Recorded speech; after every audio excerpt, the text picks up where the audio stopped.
Assalamualaikum warahmatullahi wabarakatuh. Perkenalkan, nama saya Elisa Ramayanti, NIM C1C018091. Di sini, saya akan membahas tentang tinjauan terhadap ilmu keperlakuan dalam perspektif akuntansi.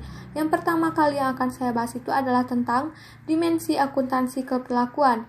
Akuntansi keperlakuan berada di balik peran akuntansi tradisional yang berarti mengumpulkan, mengukur, mencatat, dan melaporkan informasi keuangan.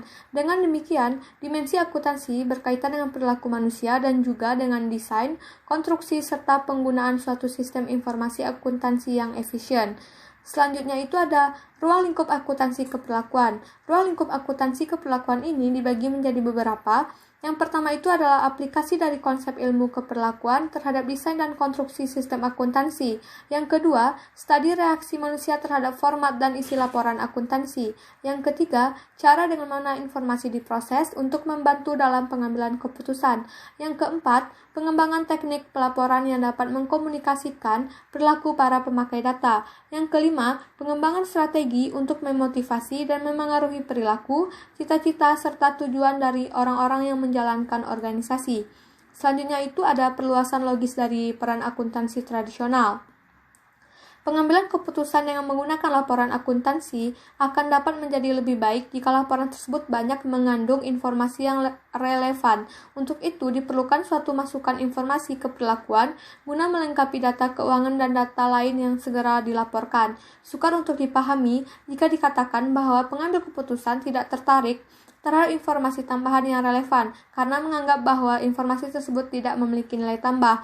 Jadi, para pengambil keputusan ini sangat tertarik jika ada informasi tambahan yang relevan. Para akuntan dalam perusahaan serta masyarakat akademis, menurut pandangan populer ini, mulai mengembangkan perspektif mereka sendiri dalam mendekati beberapa pengertian yang mendalam mengenai pemahaman atas perilaku manusia pada organisasi. Selanjutnya itu ada lingkup dan sasaran hasil ilmu keperlakuan.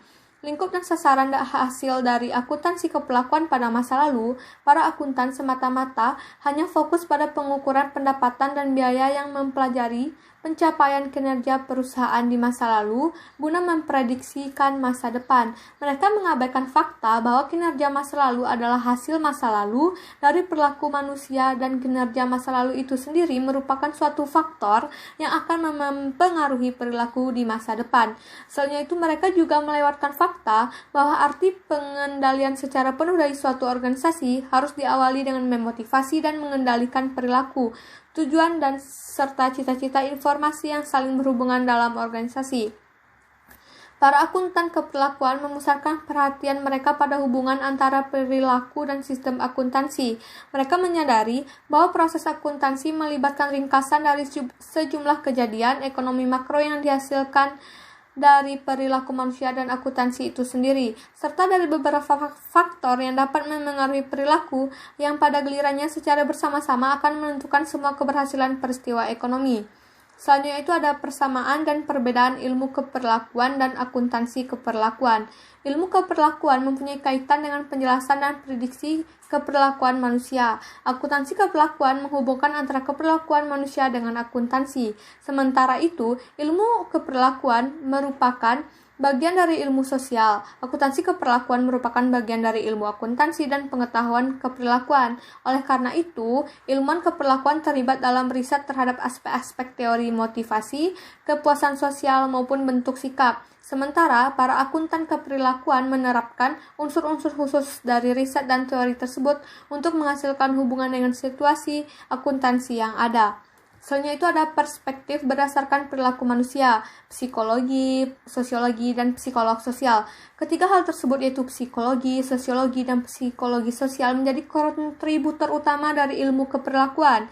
Ketiganya melakukan pencarian untuk menguraikan dan menjelaskan perilaku manusia. Walaupun secara keseluruhan mereka memiliki perspektif yang berbeda mengenai kondisi manusia. Psikologi terutama merasa tertarik dengan bagaimana cara seorang individu bertindak.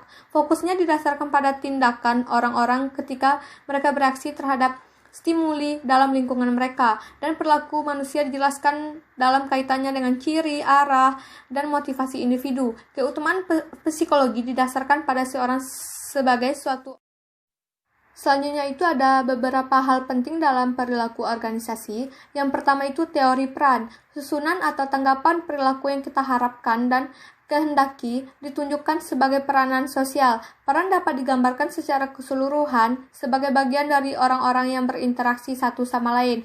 Selanjutnya itu ada struktur sosial. Studi keperlakuan manusia yang sistematis bergantung pada dua fakta. Pertama, orang-orang bertindak secara teratur dan dengan pola yang berulang. Kedua, orang-orang tidak mengisolasikan bentuk, tetapi mereka saling berhubungan satu dengan yang lainnya. Jika orang-orang tidak bertindak dengan pola tekanan atau pola yang sesuai dengan tuntutan lingkungan, maka akan tidak ada dasar bagi ilmu keperlakuan.